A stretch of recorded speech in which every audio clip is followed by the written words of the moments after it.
윤석열 대통령과 더불어민주당 이재명 대표의 첫 영수회담을 앞두고 야권에서는 전국 주도권을 쥐기 위해 이 대표가 강경한 입장을 밝혀야 한다는 요구가 잇따르고 있습니다. 국민의힘은 내일 당선자 총회에서 총선 참패를 수습할 비상지도부 구성을 논의하는데 방향을 놓고 고심을 거듭하고 있습니다. 국회 취재기자 연결합니다. 이준엽 기자. 네, 국회입니다. 네, 영수회담 준비 상황부터 전해주시죠. 네, 민주당은 천준호 당대표 비서실장을 소통 창구로 용산 대통령실 측과 일정과 의제, 배석자 등을 조율하는 것으로 전해졌습니다. 이재명 대표가 꺼내들 영순위 의제로는 민생이 꼽힙니다. 총선 공약이었던 전 국민 1인당 25만 원 민생회복지원금이 대표적으로 논의 테이블에 올라올 것으로 보입니다. 대통령실이 내각 인적 쇄신을 놓고 고심을 이어가는 가운데 국회 인준을 위해 야당의 협조가 절실한 국무총리 후보군도 의제가 될지 주목됩니다. 당내에선 초선 의원들을 중심으로 전국 주도권을 쥐기 위해 이 대표가 강경한 태도로 회담에 임해야 한다는 목소리가 잇따르고 있습니다.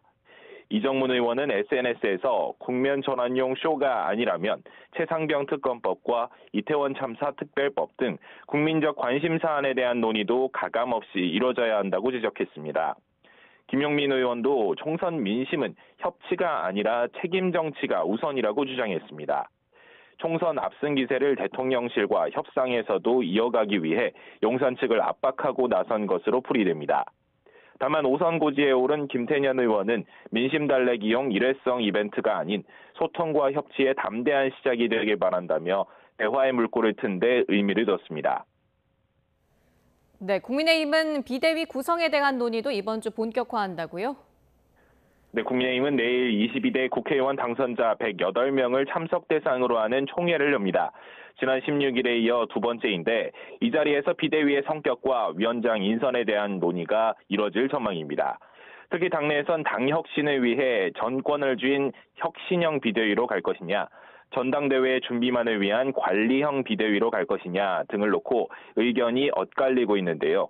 친윤석열계나 영남권 당선자들은 비대위는 징검다리이고 조기 전당대회까지 당을 관리하는 역할만을 맡아야 한다는 입장에 무게를 싣고 있습니다.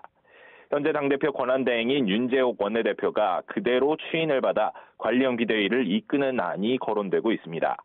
그러나 윤상현 의원 등 수도권 일부 당선인들은 이번 기회에 당 체제를 개선할 것을 요구하며 혁신형 비대위 필요성을 주장하고 있습니다. 특히 원외 조직위원장들이 강한 쇄신 요구와 함께 혁신형 비대위뿐 아니라 집단 지도체제나 전당대회 규칙 개정 등 다양한 요구를 쏟아내면서 윤 원내대표의 고심이 깊어지고 있습니다. 여기에 최상병 특검법 처리와 관련한 야당의 압박 수위도 높아지고 있어서 남은 22대 국회 원내 운영을 맡아야 하는 윤 원내대표로서는 부담이 작지 않은 상황입니다.